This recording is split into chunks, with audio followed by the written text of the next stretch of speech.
I'd now like to introduce your presenter for today, Chuck Depew, Director on the West Team for National Development Council. Chuck, you now have the floor. Okay. Thank you, Suzanne. Thank you, everybody, for hanging with us while we got this stuff set up.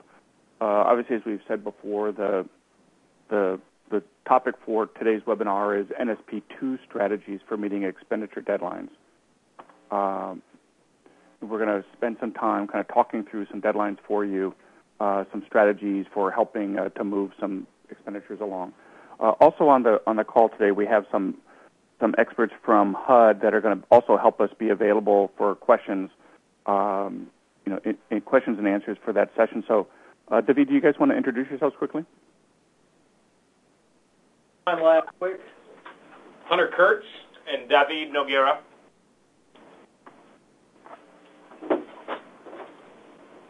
Hello? Yeah. Oh, okay. Yeah, we're here. Take it from here, Chuck. Okay. So those are our other moderators with us. Again, you got a little bit of debrief on how to ask questions. What we're going to try and do, because this is really intended to help you as best as possible, I think feel free a little bit to kind of raise your hand as you've been instructed. We can try and take questions as we go along because we want this to be as productive for your time as for our time. And then if we start to get through materials, it takes a little long, then I'll take a break about halfway through. We can take about a 5-minute break to give people a chance to kind of, get a drink of water or reconnect. So let's talk about the primary objectives of this webinar. Key thing is we want to update grantees, NSP2 grantees, on deadlines that are coming up that are critical for you to fully understand.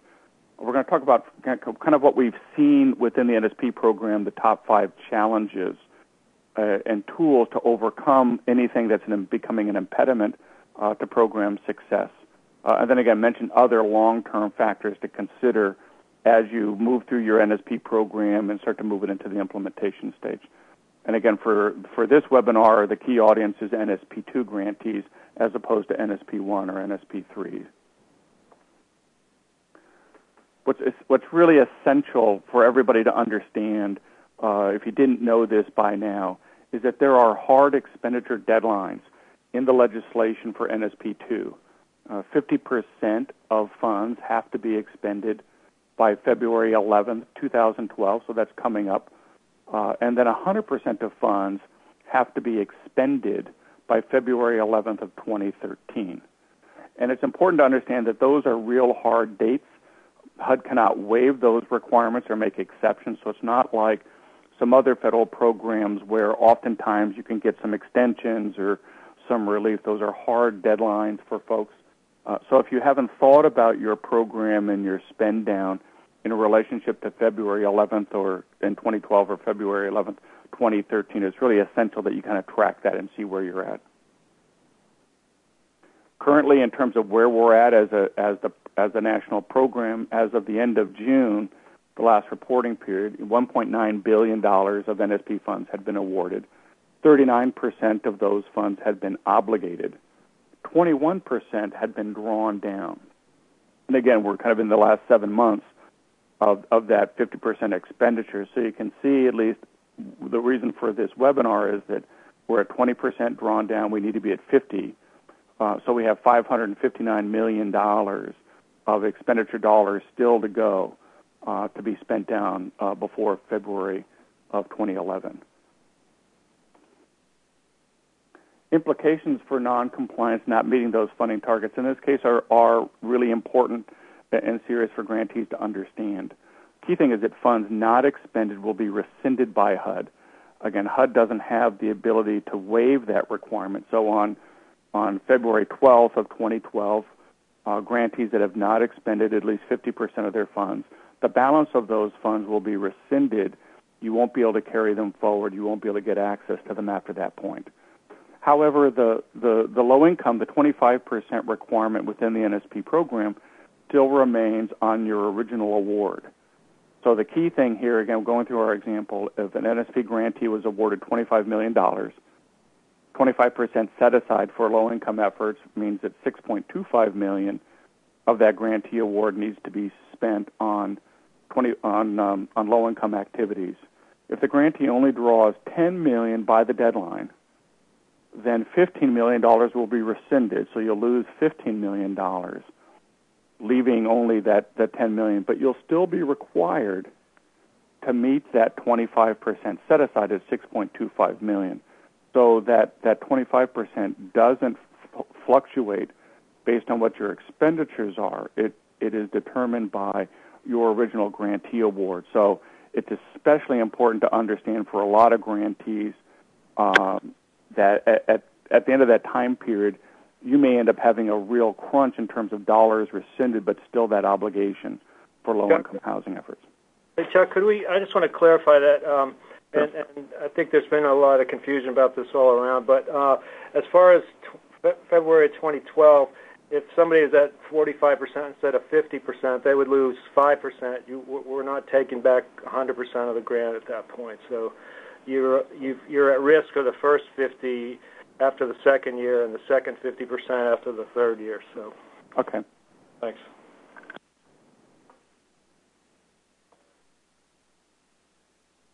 So going through the top 5 challenges and tips to overcome them that we've been seeing within the NSP program areas, kind of our top 5, again, not necessarily any kind of a priority order. First is keeping DRGR current with program activities. Maintaining a timeline for project completion. Oftentimes there's a bit of a disconnect between the program staff and the administrative staff. Program development, procedures around program development. Again, on the program development side, acquisition and the marketplace in which you're all working, the housing market with using NSP funds. And then again, program development kind of amendments to the NSP grants. So we're going to go through these 5 topic areas, describe them a little bit, and provide some suggestions. Again, I think the key here is, again, as you have questions that raise, feel free to use the icon to raise your hand, and recognizing we have approximately 85 attendees. So we've got a lot of expertise on the phones as well, to help keep things moving and help you accomplish your program guidelines as quickly as you can. In terms of the first priority, that is DRGR current with program activities. I think we've been having a lot of conversations with different grantees around the country over the last year or so, and again, not uncommon in terms of reporting functions with federal programs. It's important to note that if you don't have it in DRGR, then it's not being done. It's not seen as being done at the federal level. I know from my own experience in managing a department that oftentimes we would go in and update the federal reporting system on a scheduled basis, based on workload issues and other kinds of things, and it didn't necessarily reflect what was really going on within the program. So we have an imbalance there that's of concern, and obviously that happens for lots of different reasons. There may be staffing limitations. We all recognize around the country, city and state governments are stressed financially. So there's been a number of layoffs that have gone through the industry. So staffing levels are a little less than what they might have been otherwise. That maybe limits the ability to stay up to date with DRGR. And I think the key there is, do grantees have a performance tracking system that allows you or requires you to constantly enter information in DRGR? And again, we're going to go through an example on the next slide. I think for program purposes, it's probably more essential than other federal programs because of those hard funding deadlines, that we really see the DRGR system much more current with real live program activities rather than it being caught up on a monthly or a quarterly or even a semi-annual basis. Again, you shouldn't be looking to update DRGR when you're looking to draw down on your grant. You should be looking to update DRGR constantly as your program moves through. And then if there's any issues going on with DRGR where you need some help or you need some advice on it, can we put a link here for how to request NSPTA? There's a number of national providers that are available to you to kind of help you walk through any issues that are occurring within your reporting system. And then I also want to let you know if DRGR is an issue that your agency is working through. Next Tuesday on July 26th, there's a webinar that's specific to DRGR. folks are going to be on that webinar from ICF and other kind of experts within the program available to kind of give you an update on information that's been useful to date, and again to help you kind of stay current with making sure the DRGR system is as accurate as possible in reflecting your program activities.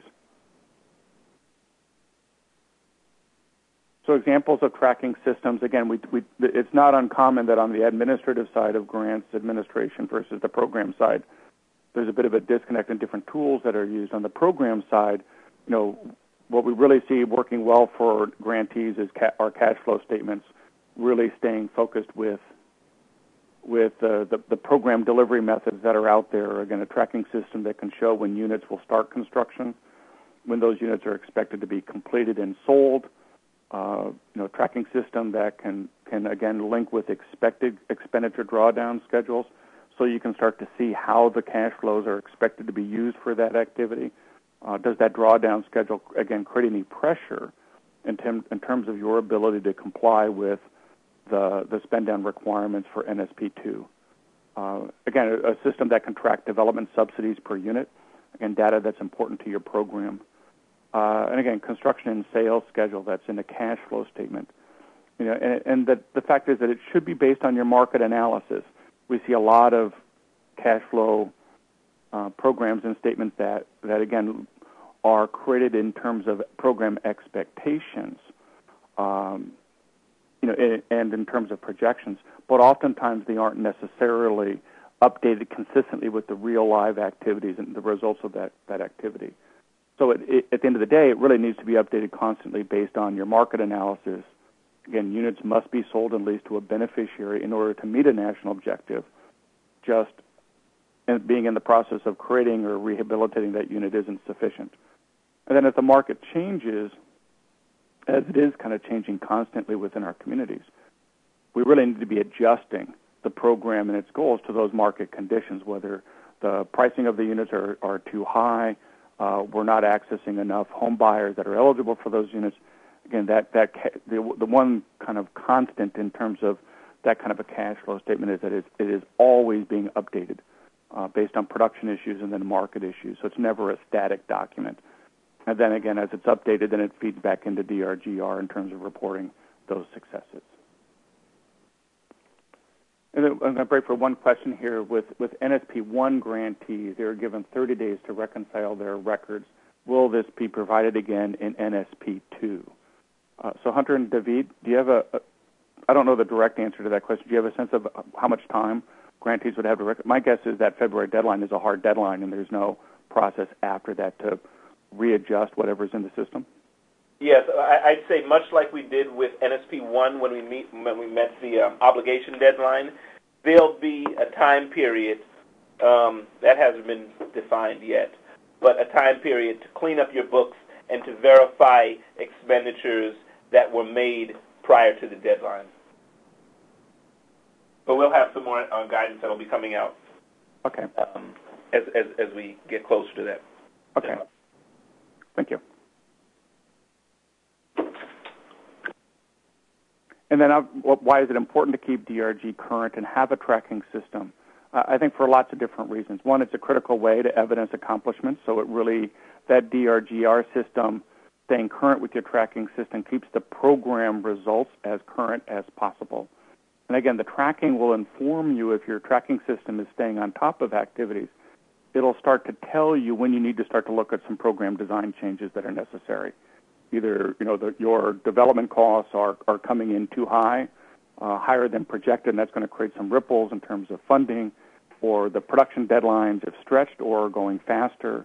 And again, same thing with the delivery system and bringing those units to home buyers. The key thing there is on the program side, you're constantly tracking the success of your program, updating it to market circumstances and the realities on the ground.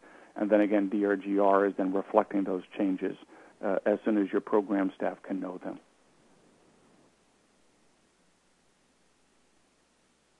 The second area that we kind of see the kind of a variation on the theme is that the timeline for project completion. Is production on schedule? Again, all the time we go into housing production programs where we have certain assumptions around the the schedule and deadlines for those programs. Again, sometimes those assumptions are correct, and sometimes those assumptions change all the time. So since you're asking yourself lots of different questions as you're going through your production program, is the production on schedule? Then the obvious question is if it isn't on schedule from what you thought, and assuming the schedule is there is to help you meet those spend down requirements per your grant agreements and the spend down requirements for NSP. So if the schedule is not being adhered to, why is that? Again, is it something going on with environmental conditions on property, or the takedown of property, or maybe a labor shortage with contractors? Again, figuring out why your production isn't on schedule, and then if not, why, and then again responding to those causes and those reasons, and then taking control of the project to make those adjustments to get it back on track. There are some things that are clearly under your control, project design, contractor selection, those things that you really have control over yourself, and then there are conditions that you don't have control over, and again, typically those are market conditions that with the NSP program is working in the housing market in your community just like every other kind of housing effort that's going on there, and home buyer issues in terms of family incomes and other adjustments within the labor force. Those are conditions that you typically cannot control, but you always have to be attentive to them. So again, the key here is are you on schedule? Are you on time? If not, why? What are those reasons that you're not? What are those things that you control? Make adjustments to those things that you can control. And those things that you cannot control, try and manage those as best you can.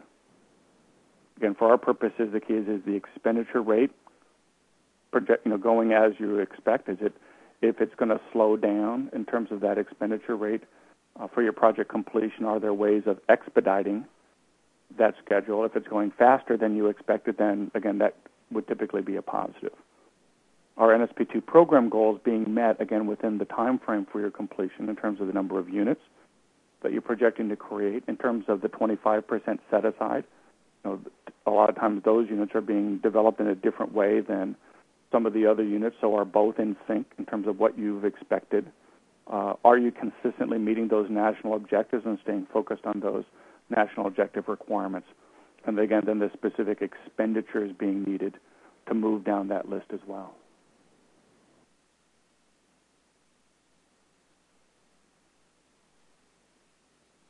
The third area that we see as an impediment for folks is procedures. Obviously within any kind of a program of this scale, there's lots of different procedural requirements that grantees have to be conscious of before they can initiate action and or they can actually expend dollars. So the key thing here that we want to kind of point out is really looking at where you can streamline procedures as best you can. These are procedures that, again, are typically involved with HUD-funded programs, so for some grantees, they're not uncommon. It's just obviously the spend-down requirements with NSP2 kind of forces a recognition of those procedures and moving them a little bit faster. The first one that does tend to be, I think, more of an impediment than it really has to be is environmental reviews. All uses of federal funds have to go through an environmental review. Not all environmental reviews lead to a full finding of non-significance or a declaration of non-significance or even a declaration of significance, but you do have to be going through that environmental review process. And I think in the grantees that we've seen a lot of success here has been where there's a lot of early use of environmental reviews as grantees are identifying their various activities, that they're coordinating with other public environmental processes as best as possible.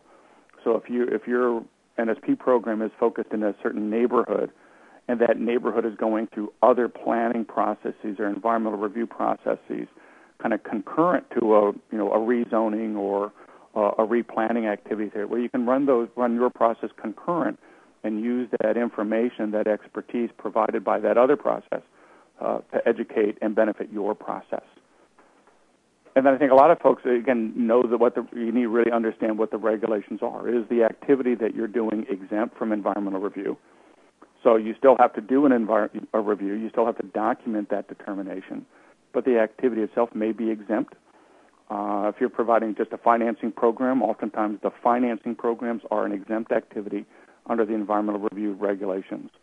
Again, can you manage a tiered review where you may be redeveloping or rehabilitating within a subdivision, and you can tier that review as your project goes forward with different levels of detail. So you can keep dollars moving, you can still keep your program moving while you're moving through the environmental regulations. So I think the key for environmental review is it has to be done. Grantees need to organize for those environmental reviews, look at other reviews and environmental documents, planning documents that may be useful to you in completing those reviews, and anticipate those issues ahead of time. Because obviously you can't incur a cost, start spending NSP dollars for an activity until you've been able to complete those early reviews. Other areas where we see kind of probably being bogging things down maybe more than they need to bog down is in the area of procurement, where, again, federal funds have to go through a procurement process. Now, again, a procurement process doesn't necessarily mean a bid process, but grantees are required under federal law to be able to confirm that they've been able to get as good of pricing or costing as they can possibly get, and there's lots of different ways to get there. For some grantees, you could do a broad solicitation of contractors. So you could start a procurement process that kind of goes out with a wide net and has a pre-selected list of contractors that are already on board, that have already cleared that procurement hurdle, and then you can work with them directly as it comes to specific projects. Again, you can pre-select developers or development companies depending on your strategy and whether it really involves a developer playing that role on behalf of the grantee or whether it's a contractor. Again, you can pre-select those developers to have them on board ahead of time, ready to move as quickly as opportunities are identified.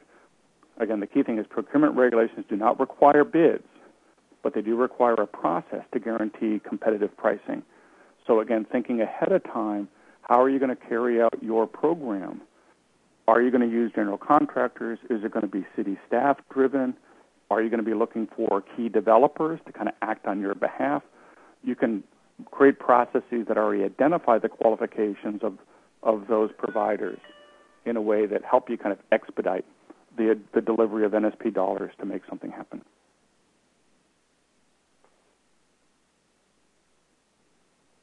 Before we go on to 4, I just want to kind of pause here because now we're through kind of the third impediment that we've identified. I know we've gotten a few questions in terms of DRGR, in terms of staying current with your program activities, and then 3, kind of streamlining those procedures that you need to be cognizant of as you go to expend NSP funds.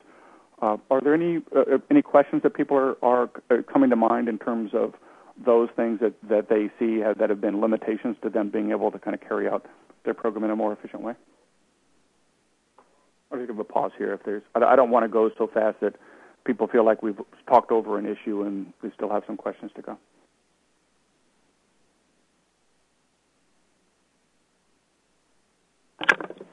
Do we have any questions that may have been written in? If not, by phone. But I'm not seeing anything. Okay. Jenny, Nothing yet. Okay. So one of the things I hope is don't be shy. Okay. I think at least in the National Development Council world, there's no question that's inappropriate or unwarranted. If someone there has a question, there's a dozen of you that have a similar question. So I do hope that you feel that it's okay to ask a question, and then we can try and again be as responsive to your needs as we possibly can.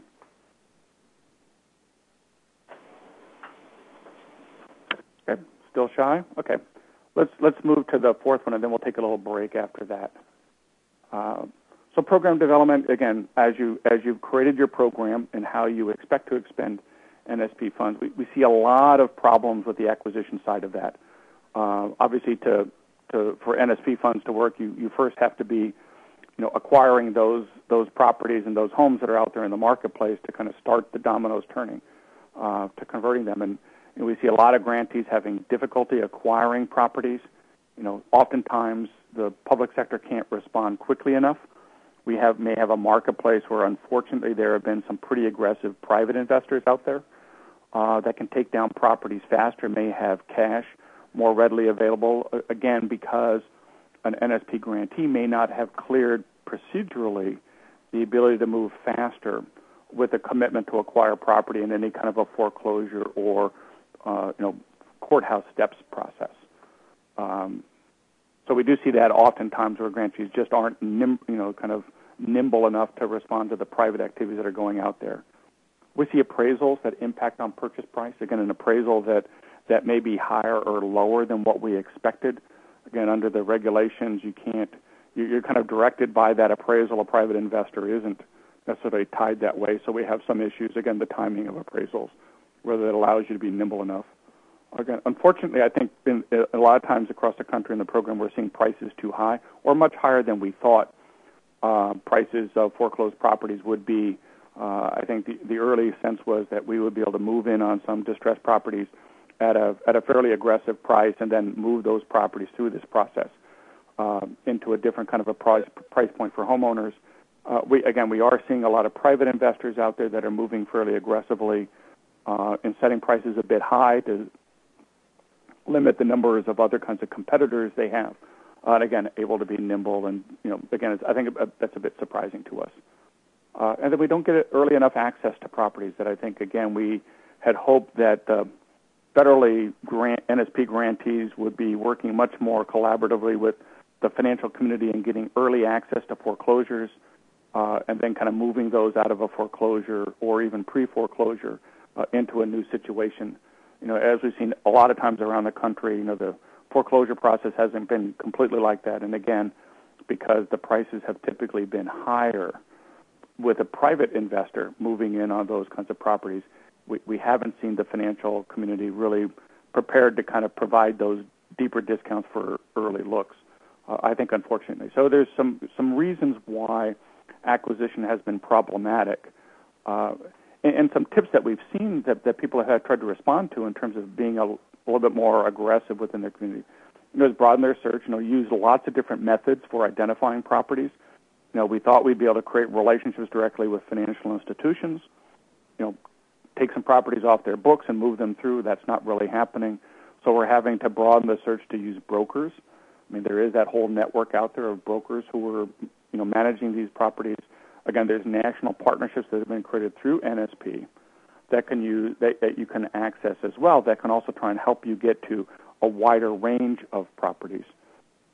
Obviously, the other key to that is you're going to need to be flexible with price, that what you think properties are worth going into this whole thing, it's not proving to be the case. So you may, unfortunately, need to pay a little bit more than what you wanted to or had expected to. And again, then you need to readjust your program guidelines because of that cost change and what that might do to your overall spend down or, again, your overall unit mix. You need to look at other comparable census tracts. Again, with most NSP programs, we had a kind of a micro-targeting of specific tracts, specific neighborhoods that we wanted to be aggressive in and try and work in.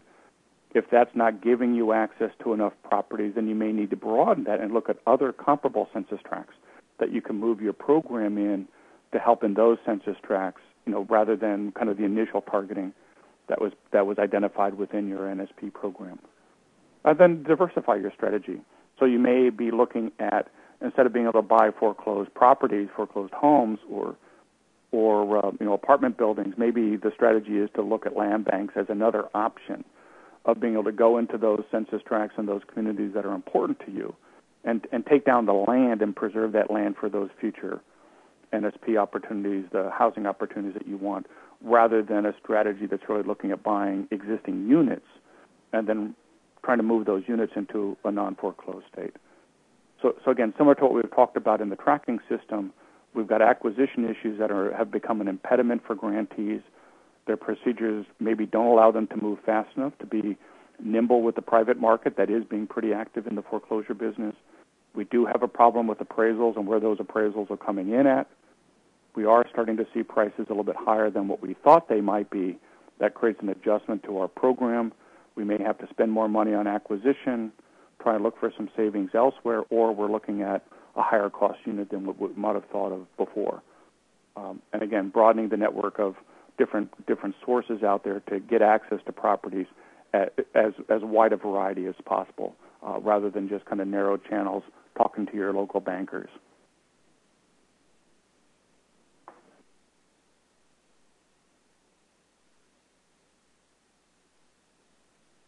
So acquisition in the marketplace, the key thing here with with NSP especially, and again, this has been a surprise to a lot of us from the beginning of the program to now, is at the end of the day, you really are adjusting to the marketplace, which is a much broader group of input factors and influence factors than just the federal policies and the NSP programs.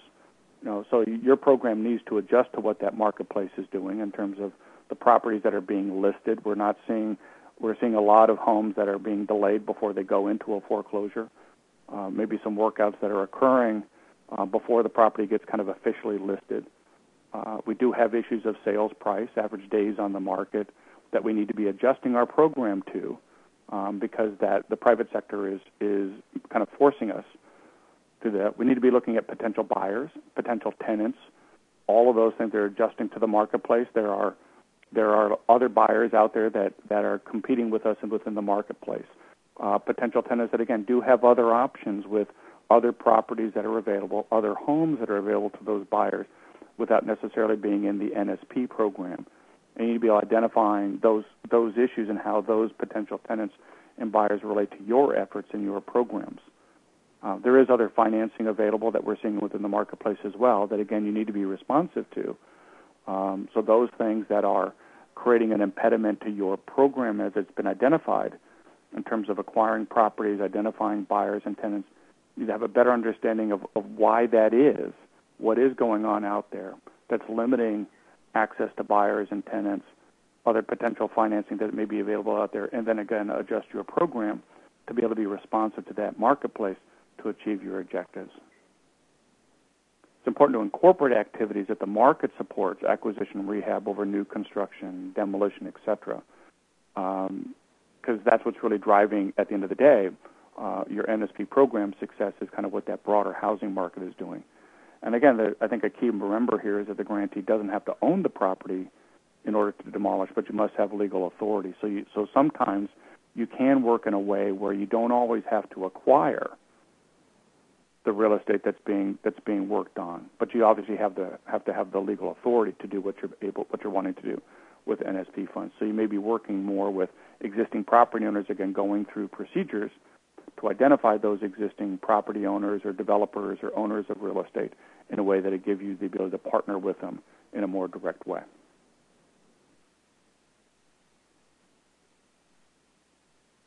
And then 5, kind of the last impediment, kind of the issue of last resort is amendments. That, for NSP grantees, identifying a program, here's what we expect to do, here's what we expect our production system to look like, here's how we expect to be using NSP funds, here's the other resources we expect to be able to gather. As your program is changing based on program delivery, as your marketplace is changing, it may be that you need to amend your program and allow your NSP funds to be used in a different way to allow your program to be successful. Key thing here is obviously we want to try and do everything we can to stay within the existing grant agreements as best we can. So amendments are timely. Again, it takes time out of your production process. So we really see those as kind of a last resort. It's important to discuss program changes early with the field office to determine between the NSP grantee and the field staff whether the change constitutes a substantial amendment to the approved plan. It may be that some things you're talking about doing and tinkering your program to readjust to the marketplace or moving from this type of a product to that type of a product are minor enough that they can stay within your current grant agreement. There may be other activities that really are a substantial amendment, and it has to go through that kind of a process, recognizing that if it is a substantial amendment, then you do need to meet national requirements of the 10-day public comment period as the initial application. So it's going to, if we do get into a process where what we need to do is change our program enough that it becomes a major amendment to our plan, then we are going to have some time constraints that are going to be embedded into that process as materials are provided that have to be publicly accessible, again providing some public notice for folks, the minimum time periods where you won't be able to do something until those approvals are done. So the real reason why we see program amendments as a last resort is it delays action. And if we delay action in terms of your ability to start mobilizing resources to that plan, again, it puts that much more pressure on the success of that plan in meeting the spend down requirements. So I think the key is to every degree possible as you start adjusting your program based on production needs and as you adjust to the marketplace needs, talking with field staff to recognize that it may or may not be a major amendment. If this is a major amendment, again, think carefully about whether that's really the way to go, because there's going to be some time frames set in place where you really won't be able to act on anything. Your program's, in a sense, is going to stand still for a period of time.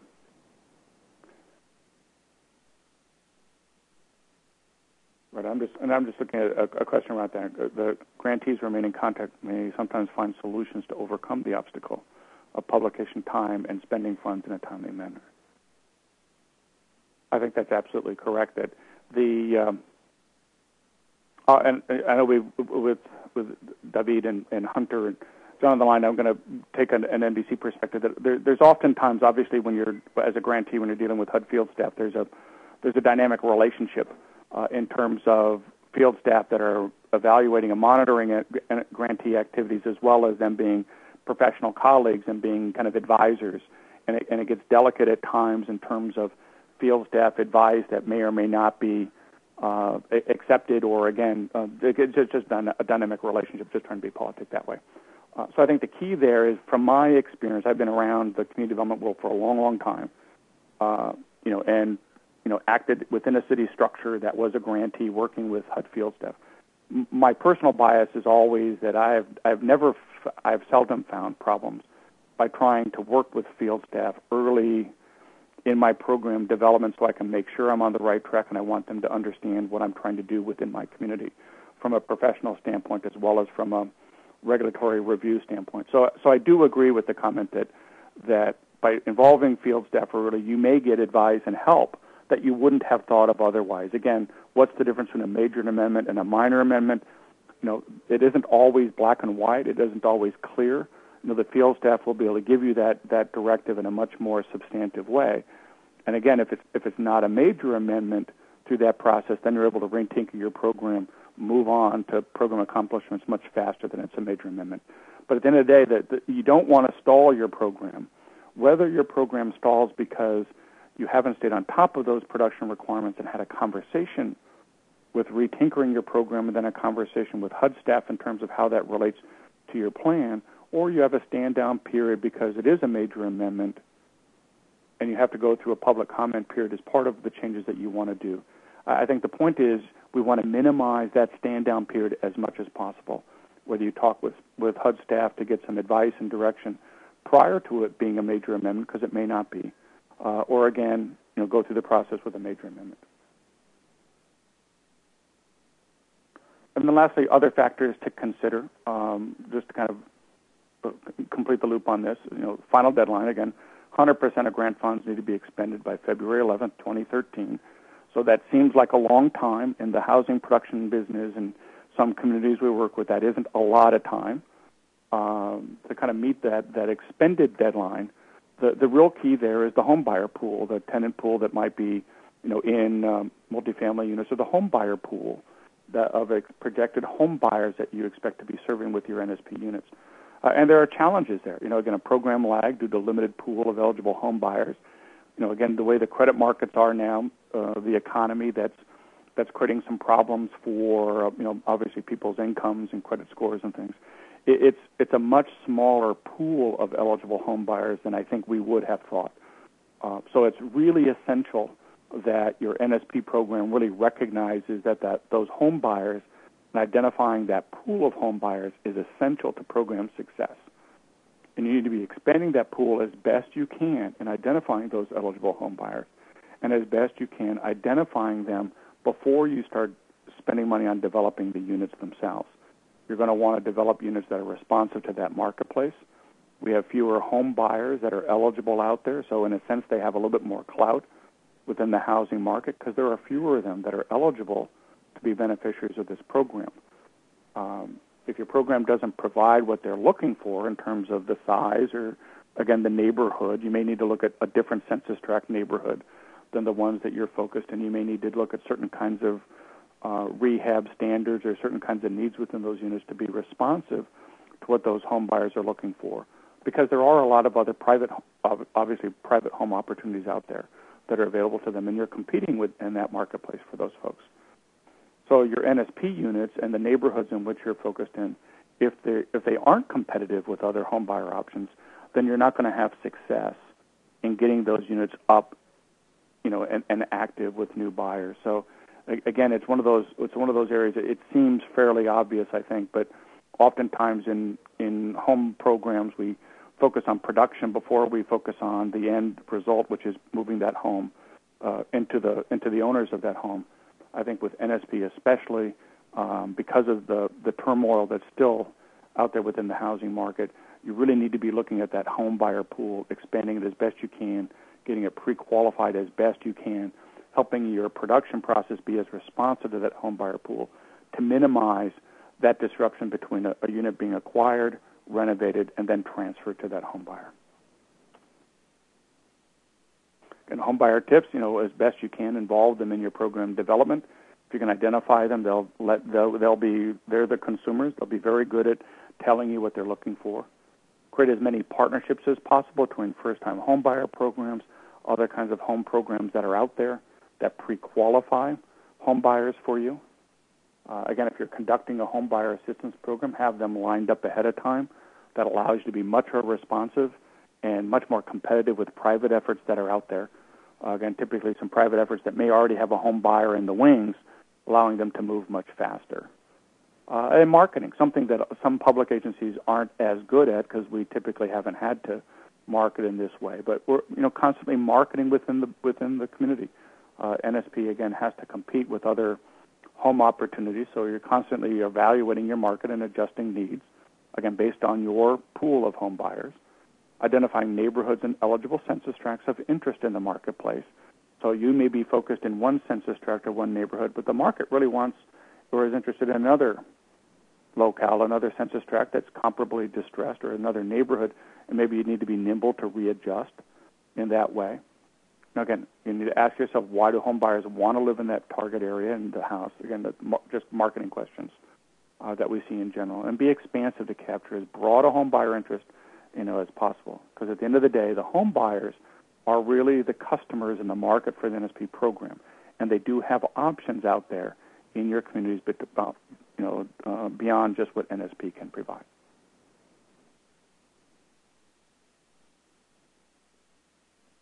Right, I'm just looking at, again, some other questions coming through. Again, broadening that network with home buyer education promoters, other kinds of nonprofits, the wider marketplace of organizations, nonprofit, or for-profit, or the financial sector that, again, are providing access to potential home buyers, home buyer counseling, kind of prep folks for the home buying experience. So I think the key for NSP program is be as expansive as possible. If your efforts to date haven't been very successful, then you're in a different marketplace in terms of middle-income housing, kind of housing beyond just low-income standards.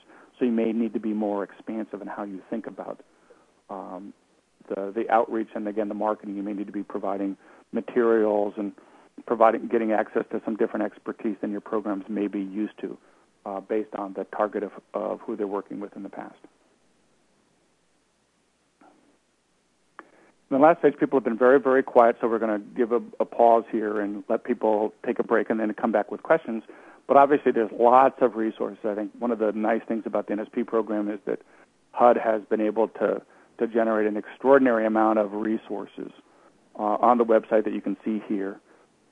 Finding resource materials that are at a high level of completion that allows you to kind of take them and move them, customize them specifically to your activities. Again, frequently asked questions, so if you have questions about the regulations, again, there's lots of webinars being done to help you with the nuances of the NSP program that can get you access to all the information that you need to be successful.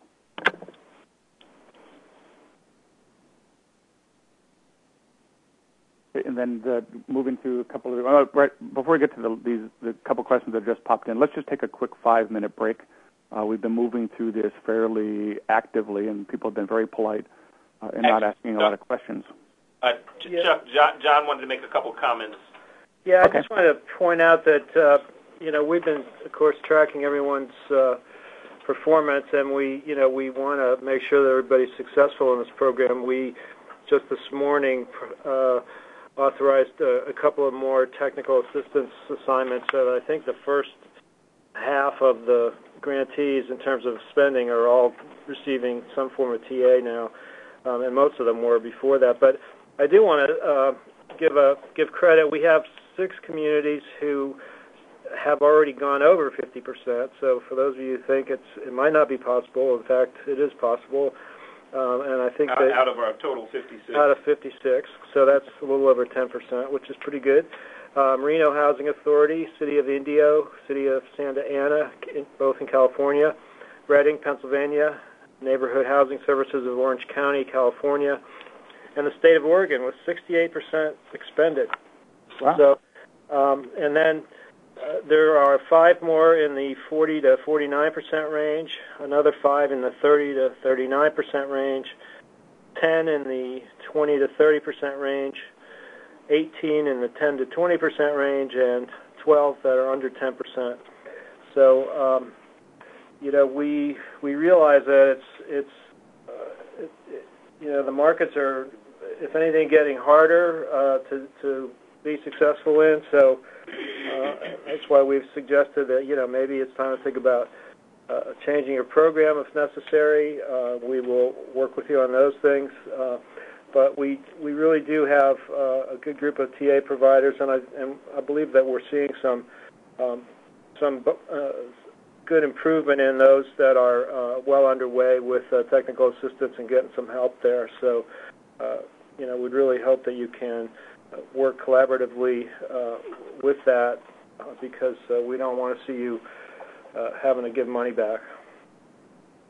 I think that's great information. The one thing that again I've been very impressed with the NSP program versus kind of just my history around community development is the cadre of technical assistance providers available to grantees is rather extraordinary in terms of the depth and breadth of their experience, but also the peer-to-peer learning. HUD has done a couple webinars, kind of peer-to-peer. There are a lot of successful grantees out there that are more than willing to be of help to other grantees. So, I do want to kind of reiterate that those grantees that are feeling some stress in their program and either lack of progress or trying to figure things out, there are a lot of compatriots that are other agencies that are in the same boat with you that are more than willing to, kind of have a conversation with you about their experience and their expertise, as well as, again, a cadre of technical assistance providers that are more than willing to help.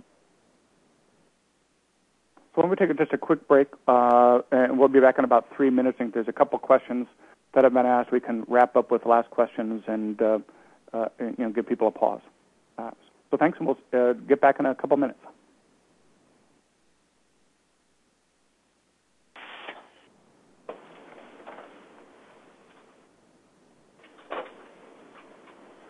Sure. Just some of a couple questions that people have put through. First is Roberta has asked a question, kind of confirming the expenditures by 2/11/2013. We were starting with Simone. Hello. Yeah, with the last question rather than the first question? Okay. Hello? We just kept going. Hi, Simone? Yes, this is Simone. What's your question? Okay, so my question is coming back to lining up home buyers. We've been strategizing with our local HUD-certified agencies. Part of our problem is that, we're having a challenge with getting them to reveal or share with us some of their potential homeowners. Is this something that you've noticed nationwide, or is there a strategy that maybe someone else can share with us on how to overcome that challenge? So you have housing counseling agencies that are talking to people independently of your program? Yes. Okay, so your program needs to ensure that you have people that have received counseling, but you can put people into the system that you've already screened, for example, so that they're kind of your clients already.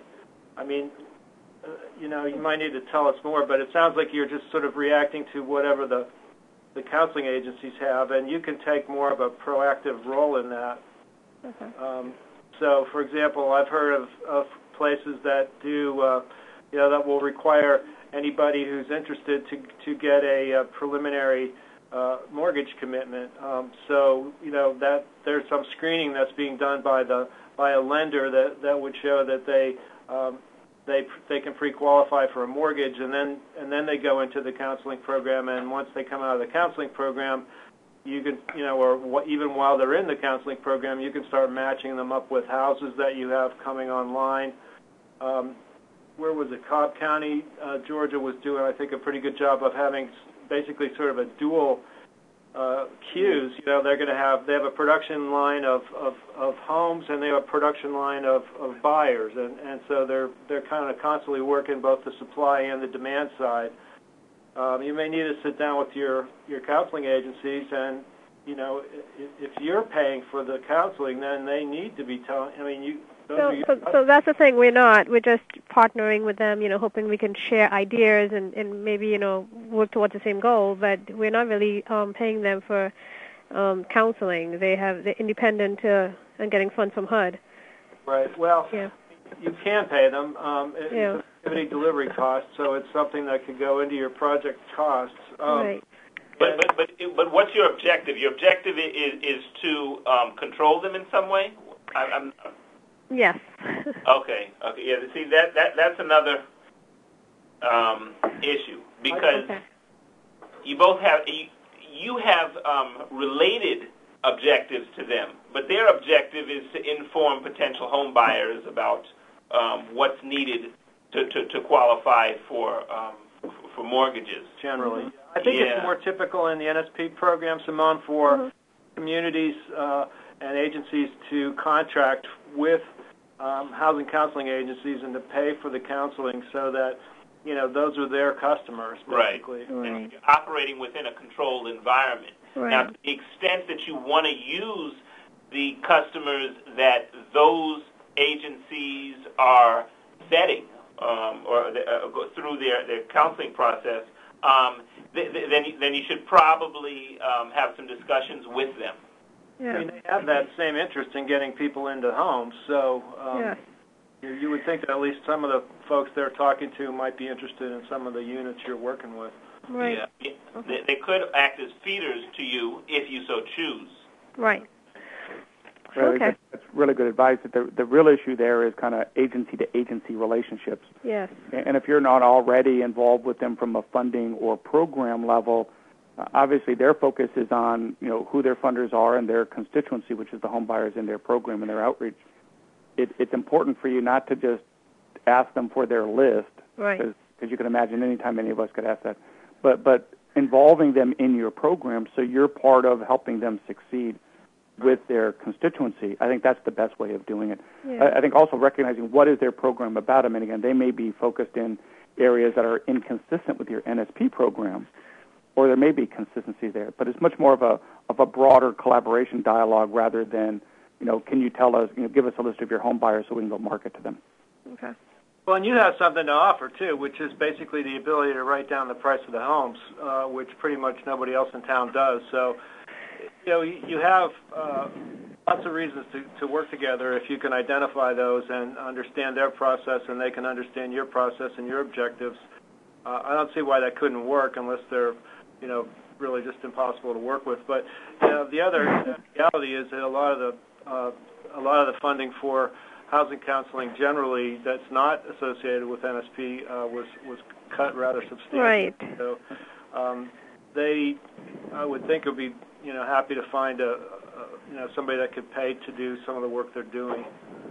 Is there kind of a guideline on kind of how NSP could, or the level at which NSP could fund that counseling assistance to help fill that gap, to create more of a collaborative relationship? Typically, I think the most sort of basic and common relationship is just a contractor relationship in which they are charging you, if they provide 8 hours of counseling and it costs them $526, they charge $526. Every time somebody comes through, it's just a reimbursement thing. Unfortunately, you can't. It's harder for subrecipients of an agency to do that except on a cost reimbursement basis. I believe that on a contract basis you could have a unit price, just $525 for everybody. But we'd have to see what they need. Mm-hmm. Okay, thanks a lot. Sure. All right. Well, there's a lot of sources for potential buyers too.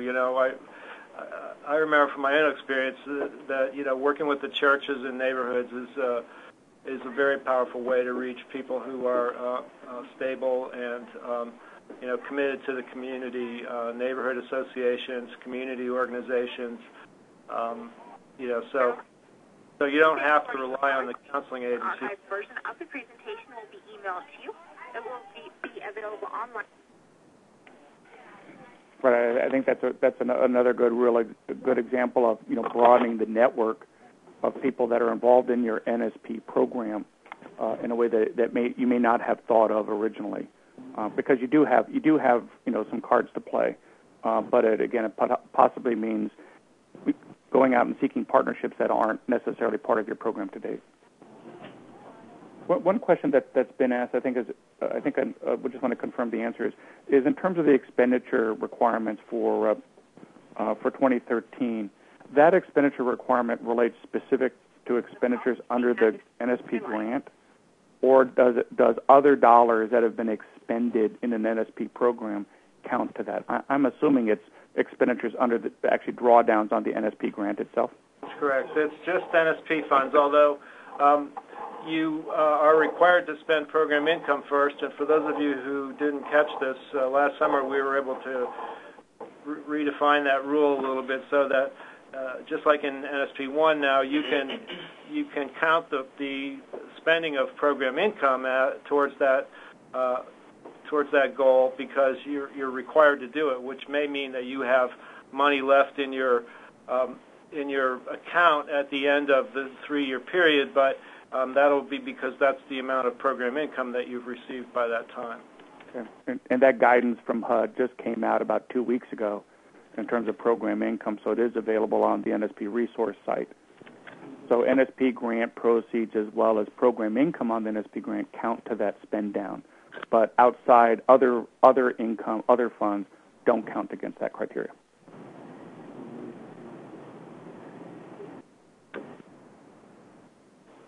Okay. Any other questions that folks have that we can kind of help you with?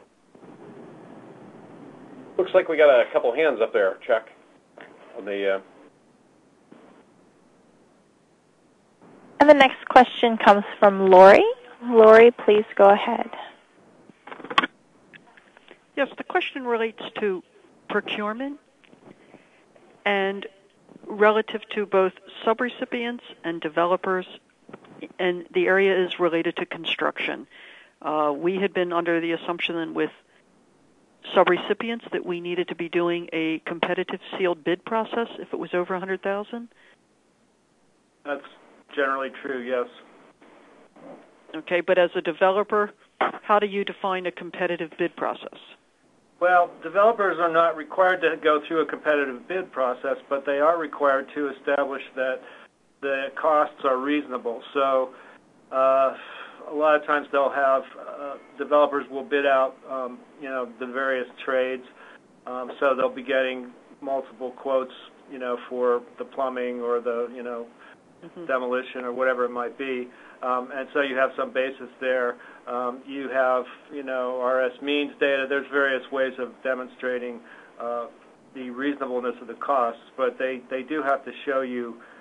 So the bidding process is kind of the cleanest way to do that, but if you're not required to go through a bid process, you still have to show that these costs are typical for the market at the time. Certainly. Okay. Right. Thank you. And I think that's the key is we talked a little bit before between the OMB circulars and the procurement regulations. The essential issue there is that you need to be able to confirm that you got the best cost that you could find in the marketplace at that time. And most people default to a bid process because at least it creates a process that allows them to kind of feel comfortable about that test. But it isn't the only way in which you can meet those criteria. Okay, thank you. Uh-huh. And Roberta, I'm seeing a question for you. I think we've answered your question on the spend down. Is that correct? Roberta Rubin? Yes, I don't have voice. My phone's not enabled. Oh, okay. I don't think. Well, we're hearing you. If you're hearing me, that's great. Yeah, so I think you answered the question about that program income will count towards the expenditure limit. The follow-up was just once you've hit the expenditure deadline and you still have grant proceeds that you haven't used because you were dispersing program income first, you'll still be able to draw down the grant proceeds, right? As far as we know, yeah, I can't really see a reason that we wouldn't do that. So, I mean, that we haven't formally set up those procedures yet, but I think you should proceed on that assumption. Great, thank you. I mean, that's in the character of all the discussions we're having here internally too. So, thanks. Okay, the next question comes from Yannick. Yannick, please go ahead. Thank you for taking my questions. I'm calling from Neighborhood Housing Services of South Florida. Can you give us like a timeline before the February 12, 2012 deadline, before the February 11, 2012 deadline? If they want to make amendments, what should be the recommended time for the last amendments to be made? Because we don't want them to try to do it too late. Right. An amendment, I think we're averaging about a month. A month before February 12th? No. A month turnaround is about how long it takes us to do an amendment. There's not going to be a cutoff. There's not going to be a cutoff date. Correct. When you can't submit amendments anymore. But I think that's an important thing to think of when if you're considering an amendment. It takes a while. Plus, you have that 10-day comment period you have to meet. So, an amendment is you may need to do it, but it is not the fastest. Right. But I think the other part of your question is, I would say that after September or October, how much good is it going to do you to be on a different track when you've only got a couple of months to be on that track? So, correct. If you think you're really going to need to make some sort of a fundamental change, I'd really recommend that you talk to your field office, and we can get involved if we have to advise you on that. But if you're just going after one multifamily project that is really happening and it's going to close on December 15th and everything, that's one thing. But if if you've got a bunch of work to do in order to expend funds, going past the early fall is really running the risk of running out of time. Okay. But I think that's the essential kind of the program. General guideline. Okay, thank you.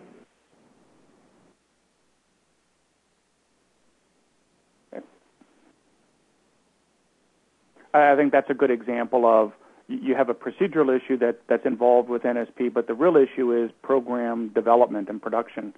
What is that change you're contemplating that can help you meet that spend down? What's the schedule needed for that activity, however it changes?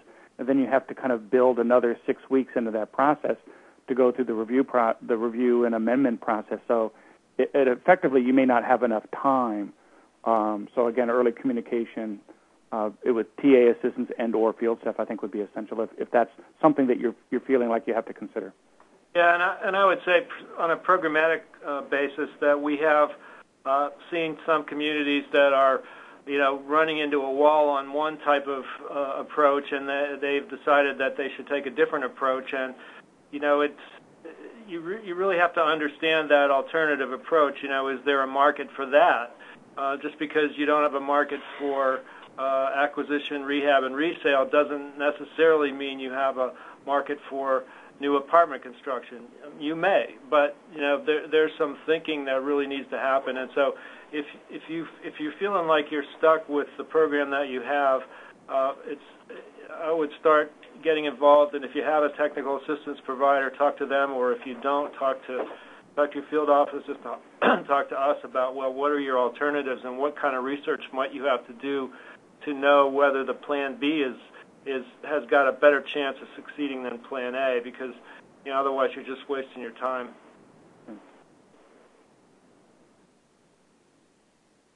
And then one question I'm seeing, again, it's another clarification that Simone has asked, is admin considered part of the 50% expenditure? Yeah. I think the key there is we look at that expenditure rule, is whatever you're expending NSP grant and or NSP program income funds specific to, count against that drawdown. So if you're funding the level of admin that you're allowed to fund with NSP grants, and it would count against that, or again, if it's funded with program income. Is that correct? Yeah. Yes. Yeah.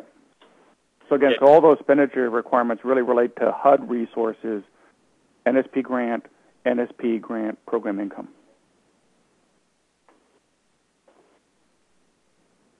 Yeah, the 10% counts towards the 50. Right. Right. Okay. Any other hands there? People have last questions?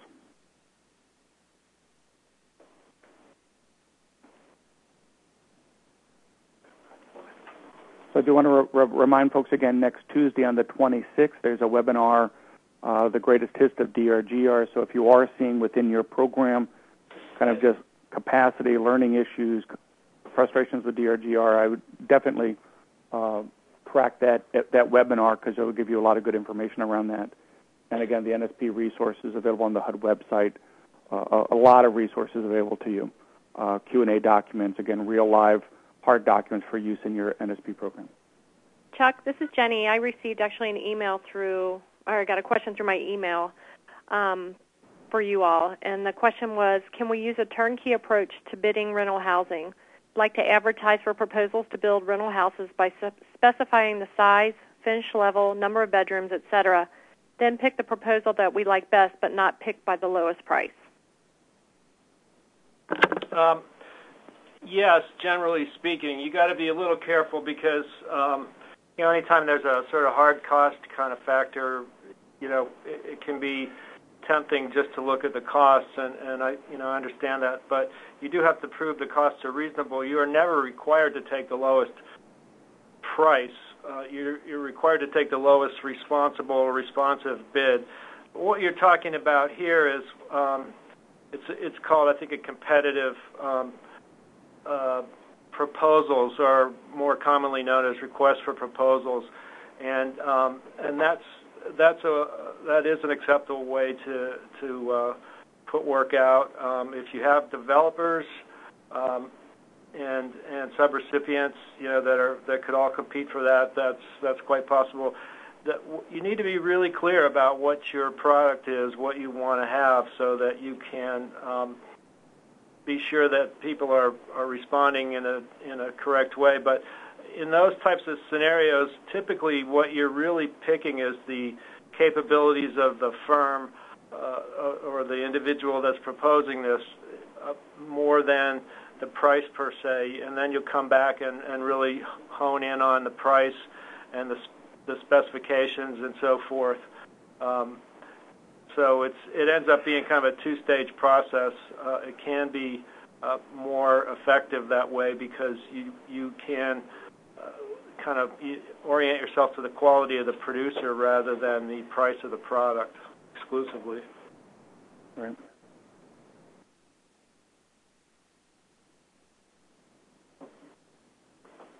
I would also note that on our resource exchange, the community snapshots have gone back up. So for those of you who were used to seeing last year how you were doing in terms of your percentage of funds obligated or spent, or for those of you who are new to this, you might not have seen these in the past, but this allows you and your friends to see how you're doing, and everybody's grant is listed, and we'll be publishing these monthly so that you can find out sort of how you're doing. It gives you a projection of what you'll need to spend to reach the milestones over the next couple of years, year and a half. And so it's a way to graphically see what your expenditures are, your projections and accomplishments and so forth, and we use those when the secretary calls and asks us how you're doing. So I think it's a good tool, and I think it's but it can be it can put the light on your program a little bit too.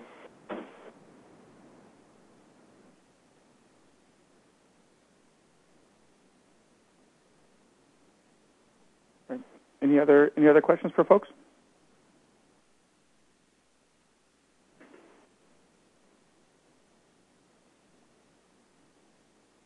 Okay. Why don't we go ahead and kind of wrap up? Again, I appreciate people's time and kind of learning how to be more effective with your NSP program. I especially appreciate our HUD experts on the phone to be able to give you some direct answers. Materials are available on the HUD website in the NSP area, so you can have access to all the materials and all that you need to be helpful. Again, there's a link there to the specific TA request form as well. So I think the key is we're here to try and be as helpful as we can to help you be as successful as you can with your NSP efforts.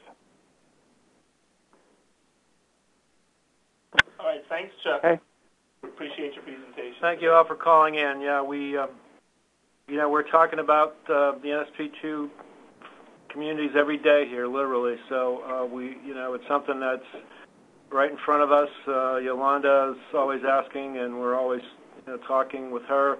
The NSP2 are the communities that we're being looked at for HUD statistics, which is the Secretary's way of tracking progress. And so you're well viewed at all times, and so we hope that you can be viewed positively. And if you're feeling nervous, please call us, and we'll try to help. Right.